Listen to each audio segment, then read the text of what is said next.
Yoga Express, an international courier service. Satyaprasad అనే యువకుడి ఆలోచన ఇది. ఇందులో మొత్తం 4 ఫ్రేములున్నాయి. ఒక్కొక్క ఫ్రేముల్లో కార్యాచరణ రూపొందించడం జరిగింది. జాగ్రత్తగా గమనించండి. ఇది ప్రస్తుతం ఆపదలో ఉపయోగపడకపోయినా భవిష్యత్తులో తప్పకుండా ఉపయోగపడుతుంది. మొదటి గంటలో ఈ పరికరాన్ని ఉపయోగిస్తే ఫలితాలు అద్భుతంగా ఉంటాయి. దానికి కారణాలు కింద తెలుపుతున్నాను. మొదటి ఫ్రేములో బోరుబావులో పడిన చిన్నారిని చూడవచ్చు. రెండవ ఫ్రేములో బోరుబావులో పడిన చిన్నారిని రక్షించడానికి కింద ఎయిర్ బ్యాగ్ తొడిగిన ఒక పైపుని చిన్నారికి తగలకుండా జాగ్రత్తగా కిందికి దించాలి.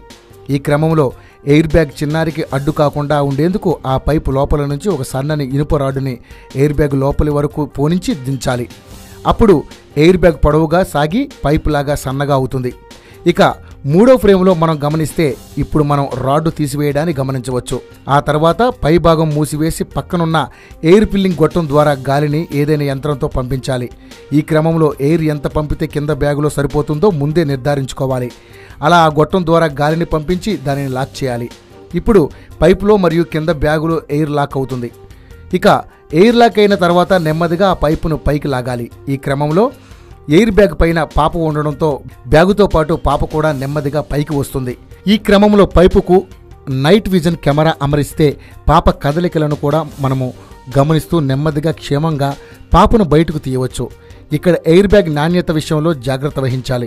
ఎందుకంటే గోడలకు రాచుకుంటూ వచ్చే క్రమంలో బ్యాగు చిరిగిపోయే అవకాశం ఉంటుంది. కనుక నాణ్యమైన దానితో దీన్ని తయారు చేయాలి. పైప్ మీదుగా ఇంకో కేసింగ్ పంపించడం ద్వారా బయటకు వస్తున్న క్రమంలో పాపకు గాయాలు కాకుండా రక్షణ కవచంగా ఇది ఉపయోగపడుతుంది. అయితే ఈ కేసింగ్ అన్ని సమయాల్లో సాధ్యం కాకపోవచ్చు. పాప బావిలోకి జారిన తొలి గంటలో అందులో పాప కదలికలు ఎక్కువగా ఉంటాయి. కాబట్టి కెమెరా సహాయంతో ఈ పైప్ని పాప పక్క నుంచి జాగ్రత్తగా దింపవచ్చు. ఈ మొత్తం ప్రక్రియ కావడానికి 1 గంట నుంచి 2 గంటల సమయం సరిపోతుంది. రోబో హ్యాండ్స్ సహాయంతో ఒక మిషన్ను పంపించినప్పుడు ఒక చిన్న పైపును పాపకి తగలకుండా కిందికి పంపించడం అసాధ్యం కాదు అని సత్యప్రసాద్ పెద్దపల్లి ఆలోచన. వీలైతే ఈ విషయాన్ని అందరితో షేర్ చేయండి.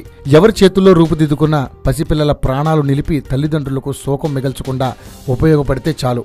ఈ కథనం కనుక మీకు నచ్చినట్లయితే ప్లీజ్ యోయో టీవీని లైక్ చేయండి, షేర్ చేయండి అండ్ సబ్స్క్రైబ్ చేయండి.